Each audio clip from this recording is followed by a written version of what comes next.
vous êtes compétent et vous avez du mal à trouver des clients en tant que freelance. Aujourd'hui, dans cette vidéo, je vais vous présenter 5 étapes simples pour pouvoir avoir des clients sur LinkedIn. LinkedIn aujourd'hui représente pour moi mon principal canal d'acquisition depuis plus de 2 ans. Vous êtes peut-être un freelance qui débute et qui a déjà essayé plusieurs méthodes. Vous avez essayé la prospection, de l'emailing, vous avez essayé d'autres plateformes comme Facebook, Snapchat, Instagram, sans succès. Ou bien, aujourd'hui, vous êtes déjà présent sur LinkedIn, mais vous n'arrivez pas à rentabiliser votre présence. Vous avez essayé des méthodes aussi sur LinkedIn sans succès. Dans cette vidéo, comme je l'ai dit tantôt, je vais vous présenter 5 étapes clés qui vont vous permettre de rentabiliser votre présence et de pouvoir avoir des clients qui vous payent régulièrement chaque fin de mois. Et comme on ne peut jamais aller à la guerre sans avoir de bons outils, on va commencer par le premier élément qui est basique, qui est très simple, c'est d'avoir un objectif. C'est aussi simple que ça. Avant d'aller sur LinkedIn, avant de vous lancer dans n'importe quoi par rapport à LinkedIn pour avoir des clients, il faut que vous preniez le temps de définir votre objectif. Généralement, quand on vous parle d'objectif, on parle généralement d'objectif SMART. Ici, comme on est dans une dynamique de simplification, je vais plutôt vous présenter un concept un peu nouveau, un objectif sûr. Sûr, ça veut dire quoi? S pour spécifique. Généralement, l'erreur que la plupart des freelances commettent, c'est qu'ils veulent tout avoir en même temps, au même moment, quand ils se lancent sur LinkedIn. Ça ne marche pas comme ça. Vous devez prendre le temps de définir un objectif qui soit spécifique, qui ne soit pas ambigu. Un objectif qui est clair à vos yeux, pour lequel vous pouvez définir des actions très claires que vous pouvez exécuter. À titre d'exemple, quand je dis spécifique, ça veut dire quoi? Quand je me lance sur LinkedIn pour cette année ou pour ce mois-ci, mon objectif c'est d'avoir des clients. Je veux par exemple avoir 2 clients par mois, mais je veux avoir 1 client par mois. Le U pour ultra faisable. Ultra faisable par rapport à quoi? Par rapport à vos actions. C'est bien beau de définir un objectif spécifique, mais il faudra définir vos différentes actions. Qu'est-ce que vous faites concrètement pour atteindre votre objectif? Comme on le dit souvent, avoir un objectif sans définir des actions, c'est un peu comme avoir juste un rêve. Or ici,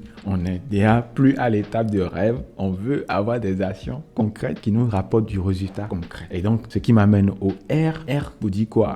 Réalisable. Réalisable sous 2 angles. Réalisable par rapport aux ressources. C'est vrai, vous êtes freelance, mais votre temps n'est pas illimité. Vous avez peut-être d'autres actions, vous êtes peut-être un étudiant à côté, vous avez d'autres activités peut-être à côté, ce qui veut dire que vous n'avez pas tout votre temps pour vous. Le temps d'abord est un élément que vous devez prendre en compte dans le R, dans le réalisable. Combien de temps je suis prêt à consacrer à LinkedIn pour atteindre mon objectif? Si vous dites que vous voulez avoir 2, 3, 4, 5 clients, vous n'aurez pas à consacrer le même volume de temps à LinkedIn pour pouvoir réussir à atteindre votre objectif. L'autre élément par rapport toujours au R, c'est les ressources. Et quand je parle de ressources, ici, je vais parler de tout ce que vous avez en dehors du temps. C'est-à-dire quoi? Si je décide par exemple de faire des carousels, si je décide par exemple de créer du contenu, est-ce que j'ai toutes les compétences nécessaires pour créer ces contenus-là? Si je dis par exemple que je veux mener beaucoup d'actions d'engagement, est-ce que j'ai le temps? Est-ce que j'ai les ressources qu'il faut? C'est-à-dire, est-ce que j'ai quelqu'un à ma disposition qui pourra m'épauler dans cette tâche? Ou bien je maîtrise tous les outils qu'il faut pour soit créer du contenu visuel, des contenus vidéo, des contenus humoristiques, des mèmes, etc., etc. Donc, il faudra prendre le temps aussi d'évaluer toutes les ressources que vous avez à votre disposition, ce que vous avez et ce que vous pouvez faire avec ce que vous avez pour pouvoir atteindre votre objectif. Félicitations, si vous arrivez déjà à définir votre objectif, on va pouvoir passer à l'étape numéro 2. L'étape numéro 2 va consister à faire quoi? À optimiser votre profil LinkedIn. LinkedIn est un réseau social professionnel et donc la première des choses sur laquelle les clients vont beaucoup être regardants, c'est votre profil LinkedIn. En tant que professionnel, votre profil LinkedIn constitue votre premier point de contact avec le client ou votre potentiel prospect qui deviendra votre client. Et du coup, il est important pour vous de prendre le temps et de travailler ce profil-là pour qu'il puisse accueillir valablement, héroïquement si vous voulez, votre prospect qui deviendra votre client. Alors, quels sont les éléments, je vais dire, essentiels sur lesquels il faudra travailler sur votre profil? Le premier élément, c'est déjà les éléments graphiques. Ça comporte quoi? On a d'abord votre bannière. Votre bannière de profil, généralement, les gens négligent ça, mais ça joue un rôle très important. Imaginez, on vous indique un endroit et vous arrivez à cet endroit-là et il n'y a aucune signalisation. Or, c'est pour la première fois que vous arrivez à cet endroit. Comment vous arrivez à vous retrouver? Il y a de fortes chances que vous vous perdez. Donc, votre bannière, c'est exactement le même rôle que ce panneau de signalisation vous jouera dans la rue ou bien dans la ville. Votre bannière, c'est en fait à envoyer un premier message fort. Votre bannière, c'est à capter l'attention de la personne qui vient visiter votre profil. C'est important pour vous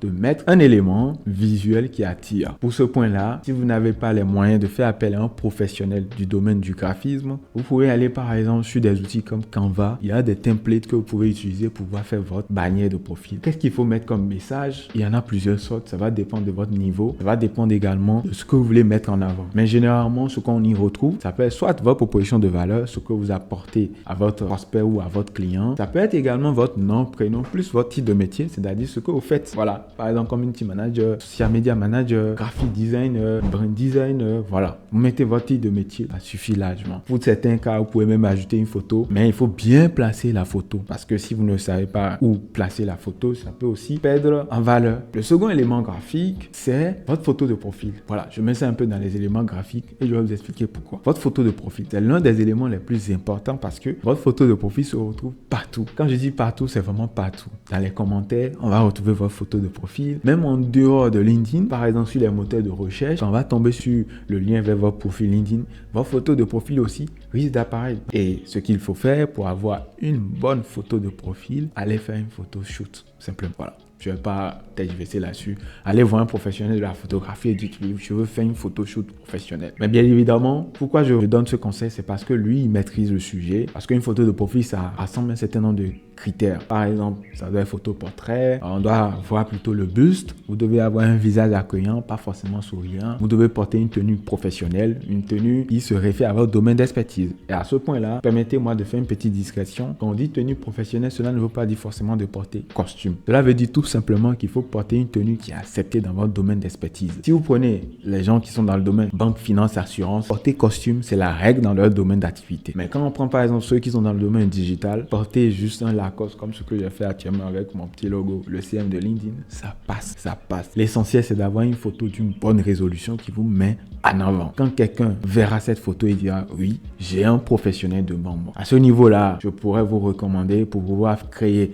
un bon mariage entre ces éléments graphiques, c'est-à-dire la photo de profil et la bannière, des outils comme PFP Maker par exemple qui vous permettent en fait de marier la couleur de l'arrière-plan de votre photo de profil avec la couleur principale de votre bannière. Autre élément d'un point de vue graphique également, c'est la partie ma sélection. Alors, c'est une partie qui vous permet en fait de mettre en avant des éléments que vous jugez importants. Parmi ces éléments, ça peut être soit votre CV, ça peut être soit un lien de rendez-vous, ça peut être soit même vos meilleurs contenus qui ont buzzé, ça peut être également vos anciens travaux ou même votre portfolio en PDF que vous pouvez uploader dans cette partie-là. Ça, beaucoup de personnes ne le font pas. C'est des opportunités que vous ratez parce qu'il faut voir votre profil LinkedIn comme un tunnel de vente qui doit à la fin convertir. Nous avons encore un élément aussi important qui sort du cadre graphique, c'est plutôt le titre de profil. Alors le titre de profil, c'est composé de deux éléments. Où est-ce qu'on retrouve ça? Vous allez retrouver ça en dessous de la photo de profil. Et c'est composé de deux éléments. On a ce qu'on appelle le titre de métier, c'est-à-dire ce que vous faites. Et en seconde partie, nous avons ce qu'on appelle la proposition de valeur. La proposition de valeur, en fait, c'est généralement une phrase qui va indiquer à la personne qui vient visiter votre profil ce que vous faites, ce que vous pouvez lui apporter ou quels sont les résultats que vous avez déjà eu ou quels sont les éléments de preuve sociale pour pouvoir vous vanter ou, permettez-moi, vous mettre sous vos meilleurs jours devant la personne. Donc, la structuration la plus simple qu'on a généralement utilisée, c'est je vous aide à atteindre un certain résultat grâce à une méthode. À titre d'exemple, je vous aide à augmenter votre visibilité sur LinkedIn grâce à la création de contenu, par exemple. Autre élément qu'on a aussi sur le profil sur lequel vous devez travailler, c'est la partie info ou résumé de profil. C'est cette partie-là dans laquelle vous avez vraiment le temps de vous présenter sous vos meilleurs jours et pour pouvoir convaincre, pour pouvoir attirer l'attention vraiment de ce visiteur-là que vous voulez transformer en client. Alors, cette partie-là, il y a plusieurs façons de la remplir, bien évidemment. Il y a plusieurs écoles. Il y a également, et ça aussi, ça va dépendre de votre niveau. C'est-à-dire, est-ce que vous avez déjà beaucoup de preuves à mettre en avant, que vous êtes un débutant freelance ou bien vous êtes déjà une personne expérimentée ou aguerrie. Alors, la structuration que moi je vous propose simplement, elle est en 5 points. Premier point, une accroche, une phrase pour pouvoir capter l'attention. Voulez-vous augmenter votre visibilité sur LinkedIn par exemple, ou voulez-vous déculper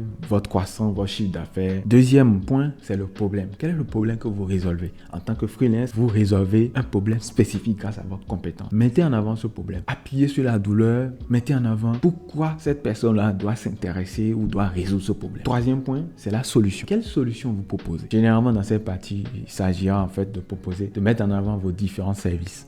Si c'est un accompagnement, vous mettez. Si c'est des offres et tout, vous mettez en avant. Quatrième élément, quelles sont vos preuves? Est-ce que vous avez déjà eu à accompagner des gens? Oui. Combien? Mettez en avant vos résultats. Pour ceux qui n'en ont pas, pour ceux qui sont des débutants, vous n'êtes n'êtes pas obligé d'en mettre. Vous avancez et vous allez au point suivant. Le 5e point, c'est CTA. On appelle ça Call to Action en anglais, un appel à l'action. Si vous arrivez à convaincre la personne, comment il fait pour entrer en contact avec vous? Généralement, vous allez retrouver comme phrase, laissez-moi un message en messagerie privée, ou bien vous pouvez mettre un lien de rendez-vous, calendrier ou call.com. Voilà, à vous de voir, choisissez un bon moyen par lequel on peut vous contacter. Voilà. Et puis, il y a les autres parties du profil, la partie expérience, la partie formation qu'il ne faut pas négliger et qui compte énormément. Puis, un dernier point, c'est la partie recommandation où il faut vraiment mettre en avant les gens que vous avez déjà eu à accompagner pour récupérer ces recommandations. Ça aide énormément le prospect à entrer en confiance, à vous faire confiance et à passer à l'action. Alors, c'est vrai, j'ai expliqué tous ces éléments-là, mais il est possible encore que des personnes soient incapables ou estiment qu'ils ne puissent pas avancer tout seuls. Je me rends disponible. Si vous sentez le besoin, n'hésitez pas à contacter moi. Je vous aiderai, mais bien évidemment,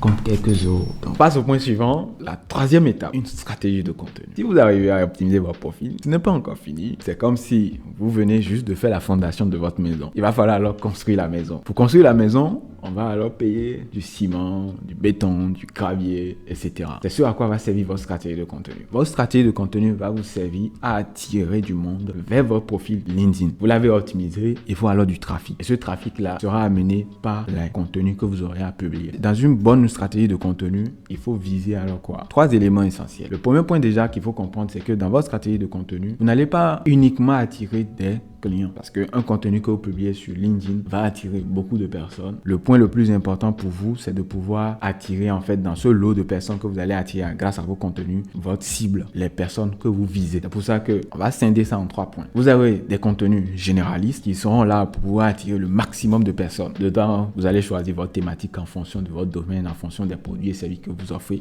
et que vous jugez pertinents pour pouvoir attirer le maximum de personnes. Le deuxième niveau dans votre stratégie de contenu, c'est d'avoir des thématiques qui vont s'intéresser à vos pairs ou qui vont parler à des personnes qui sont dans le même domaine que vous. Ensuite, vous aurez des thématiques qui vont s'intéresser directement à votre client cible ou bien à votre audience cible ou à votre prospect que vous visez. Là, dans ces contenus-là, vous allez mettre en avant votre expertise. Ce sera des contenus, comme on le dit souvent dans notre jargon, des contenus à haute valeur ajoutée dans lesquels vous répondez aux problématiques de votre client. Il a quel problème? Il faut prendre alors le temps de les chercher. Vous pouvez faire un sondage, vous pouvez prendre le temps de questionner des gens dans votre entourage, pouvoir comprendre en fait par rapport aux services et produits que vous offrez, quels sont leurs problèmes. Et vous allez répondre à ces problèmes-là dans vos contenus. Bien évidemment, l'idée n'est pas de répondre complètement, mais c'est d'apporter le maximum de valeur pour que ces personnes-là puissent s'intéresser, plus dire que, si je veux résoudre ce problème-là, voici la personne que je dois contacter, voici la personne qui est la mieux adaptée pour que je puisse avoir gain de cause par rapport à mon problème. Publier du contenu sur LinkedIn ne suffira pas pour vous pour pouvoir avoir vos clients ou atteindre votre objectif que vous vous êtes fixé au départ. Il va falloir alors développer des stratégies pour pouvoir attirer le maximum de personnes sur ces contenus. Ici, dans cette étape, l'étape 4,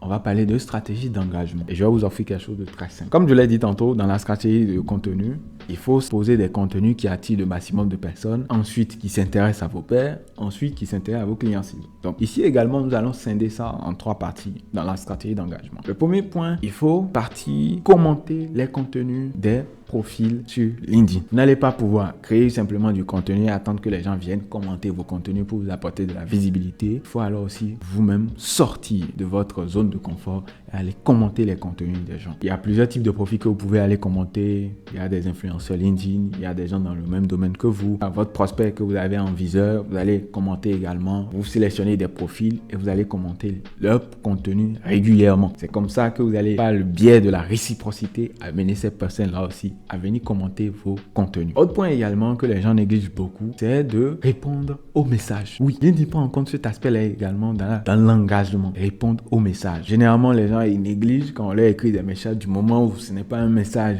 d'un prospect, d'un client directement, où on leur dit voilà, on a besoin de vos services. Ils négligent. Oh, c'est une grave erreur. Il faut aussi répondre. Si possible, écrire avec les gens, interagir avec les gens. C'est comme ça que vous allez créer du lien. Et ce lien que vous allez créer vous sera utile dans la prochaine étape. Félicitations, vous avez tenu bon et on est arrivé à la 5e et dernière étape de notre processus pour avoir des clients sur LinkedIn. Dans cette dernière étape, je vais vous présenter une stratégie d'acquisition simple mais efficace. Vous avez créé votre contenu, ça a attiré du monde, vous avez eu des likes, vous avez eu des commentaires et vous vous êtes arrêté là. Vous vous dites, Mais il n'y a personne qui me contacte en messagerie privée. Je n'ai pas de clients. En réalité, vous n'avez pas exploité tout le processus à bon escient. Pourquoi? Je vous explique. Quand vous arrivez à l'étape où vous avez déjà créé du contenu, vous avez déjà des likes, vous avez déjà des commentaires, c'est que vous avez déjà beaucoup de choses que vous pouvez exploiter pour avoir des clients. De façon pratique, quand vous créez du contenu, vous avez un objectif derrière. Vous avez des personnes qui réagissent. Et quand vous créez de façon plus spécifique des contenus qui s'adressent à votre prospect ou aux clients auxquels vous pensez, quand il y a des commentaires, il faut les analyser correctement. Quand vous avez des likes, il faut les analyser correctement. Qu'est-ce que cela veut dire? S'il y a un like, ça veut dire que ce contenu-là, ça parle à la personne. Ça veut dire que cette personne-là est potentiellement intéressée par ce que vous présentez dans votre contenu. C'est la même chose pour les commentaires également. Surtout dans les commentaires de type, voilà, je suis intéressé, ah waouh, c'est intéressant. Ça veut dire qu'il y a un intérêt pour votre contenu auprès de ces personnes. Qu'est-ce qu'il faut faire? Il faut maximiser sur tous les interactions. Donc, ça veut dire quoi? Si quelqu'un like votre contenu, n'hésitez pas à entrer en contact avec cette personne-là et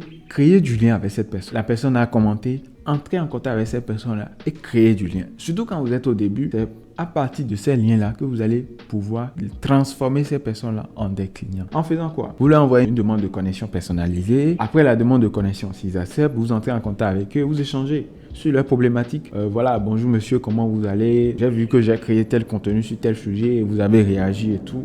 Est-ce que je pourrais vous être utile par rapport à ce sujet-là? Est-ce que vous avez un problème? Voilà. L'idée en fait, c'est de vous proposer comme une solution à la personne. Il ne s'agira pas de venir et de dire à la personne, bonjour, comment vous allez? Moi, je propose tel service. Est-ce que vous êtes intéressé? Ou bien, j'ai vu que vous avez liké mon commentaire. Non, pas du tout. Calmez-vous, ça ne se passe pas comme ça. Il faut y aller avec beaucoup de parcimonie, avec beaucoup de respect aussi pour la personne et prendre contact avec cette personne et créer du lien. C'est à partir du lien que vous allez pouvoir transformer cette personne-là en client. Parce que avant qu'une personne ne puisse vous remettre son argent, il a besoin d'avoir confiance en vous et vos services. Si vous arrivez à franchir cette étape, c'est fini. Au bout de 10 personnes contactées ou au bout de 20 personnes contactées, je suis sûr que vous allez avoir de retours positifs. Soit 2, soit 3, et puis vous allez pouvoir avoir vos premiers clients sur LinkedIn. Cette méthode que je viens de vous présenter, je l'ai déjà testée avec des personnes et ça a marché. Avec un artiste peintre, avec un graphiste, un publicitaire, et ça a marché. Donc, je vous souhaite plein succès pour votre aventure sur LinkedIn en tant que freelance. Et on se retrouve dans les commentaires pour pouvoir échanger si vous n'avez pas compris un point ou si vous avez des questions. Je me ferai un plaisir de vous répondre. C'était votre pasteur LinkedIn. Je vous donne rendez-vous dans la prochaine vidéo. Prenez soin de vous. Recevez ma bénédiction.